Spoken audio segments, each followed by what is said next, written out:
നിയമപരമായ രീതിയിൽ വേണം പശു സംരക്ഷണം നടത്താനെന്ന് RSS അധ്യക്ഷൻ മോഹൻ ഭാഗവത്.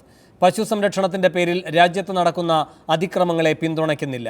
പാക് അധീന കശ്മീർ ഉൾപ്പെടെ മുഴുവൻ കശ്മീരും ഇന്ത്യയുടെ ഭാഗമാണെന്നും നാഗ്പൂരിൽ RSS ആസ്ഥാനത്ത് നടത്തിയ പ്രസംഗത്തിൽ മോഹൻ ഭാഗവത് അവകാശപ്പെട്ടു. RSS സ്ഥാപക ദിനാഘോഷ ചടങ്ങിൽ നാഗ്പൂരിൽ സ്വയംസേവകരെ അഭിസംബോധന ചെയ്തു നടത്തിയ പ്രസംഗത്തിലാണ് പശു സംരക്ഷണത്തിന്റെ പേരിൽ രാജ്യത്ത് നടക്കുന്ന അതിക്രമങ്ങളോടുള്ള വിയോജിപ്പ് മോഹൻ ഭാഗവത് വ്യക്തമാക്കിയത്.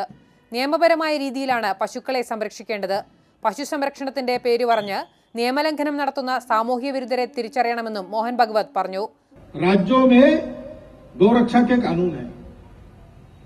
पूरे भारत में prevention of cruelty to the animals, पशुओं के प्रति क्रूरता न बरतने के लिए कानून है. उन कानून संविधान का अमल हो, इसलिए कभी कभी इन गौरक्षकों को कहीं आंदोलन अभियान भी करना पड़ता है. ജാതിയുടെ പേരിൽ നടക്കുന്ന അതിക്രമങ്ങളോടുള്ള എതിർപ്പും അദ്ദേഹം വ്യക്തമാക്കി. ഇത്തരം അതിക്രമങ്ങൾ രാജ്യത്തിന് അപമാനകരമാണെന്നും സംഘർഷമുണ്ടാക്കുന്നവരുടെ ലക്ഷ്യം ഭിന്നിപ്പാണെന്നും മോഹൻ ഭാഗവത് പറഞ്ഞു. പാക് അധീന കശ്മീരിൽ നടത്തിയ സൈനിക നടപടിയെ മോഹൻ ഭാഗവത് പ്രശംസിച്ചു. നിലവിൽ പാകിസ്ഥാന്റെ ഭാഗമായ ഗിൽജിത്തും ബാൾട്ടിസ്ഥാനും ഉൾപ്പെടെ മുഴുവൻ കശ്മീരും ഇന്ത്യയുടെ ഭാഗമാണ്. കശ്മീരിലെ എല്ലാ സംഘർഷങ്ങൾക്കും ഉത്തരവാദി പാകിസ്ഥാനാണ്. സൈനിക നടപടിയിലൂടെ അർഹിച്ച മറുപടിയാണ് പാകിസ്ഥാൻ ഇന്ത്യ നൽകിയതെന്നും മോഹൻ ഭാഗവത് പറഞ്ഞു. നരേന്ദ്രമോദി സർക്കാരിന്റെ ഭരണത്തിൽ രാജ്യത്തിന് പുരോഗതിയുണ്ടായെന്നും അദ്ദേഹം അഭിപ്രായപ്പെട്ടു. മാതൃഭൂമി ന്യൂസ്, ഡൽഹി. ഭീകരവാദത്തെ പ്രോത്സാഹിപ്പിക്കുന്നവരും സഹായിക്കുന്നവരും ശിക്ഷിക്കപ്പെടാതെ പോകില്ലെന്ന് പ്രധാനമന്ത്രി നരേന്ദ്രമോദി. യുദ്ധത്തിന്റെ വഴിയല്ല, ബുദ്ധന്റെ വഴിയാണ് ഇന്ത്യയുടേതെന്നും മോദി പറഞ്ഞു. ഉത്തർപ്രദേശിലെ ലഖ്നൌവിൽ ദസറ ആഘോഷത്തിൽ സംസാരിക്കുകയായിരുന്നു പ്രധാനമന്ത്രി. മാനവികതയുടെ ശത്രുവായ ഭീകരവാദത്തിനെതിരെ ലോകത്ത് എല്ലാവരും ഒന്നിക്കണം.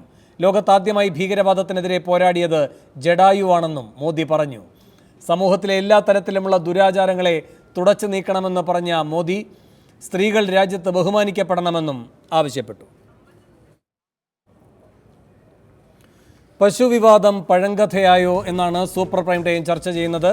ഈ വിഷയത്തിൽ പ്രതികരിക്കാൻ CPM നേതാവ് MP രാജേഷ് MP, കോൺഗ്രസ് നേതാവ് ഡോക്ടർ മാത്യു കുഴൽനാടൻ, BJP മുൻ സംസ്ഥാന അധ്യക്ഷൻ അഡ്വക്കേറ്റ് PS ശ്രീധരൻപിള്ള, ഡൽഹി യൂണിവേഴ്സിറ്റിയിലെ അധ്യാപകനും ചിന്തകനുമായ യാസർ അറാഫത്ത് എന്നിവർ. അതിഥികളിലേക്ക് പോകും മുൻപ് 1 മിനിറ്റ് ദൈർഘ്യമുള്ളൊരു ഇടവേള.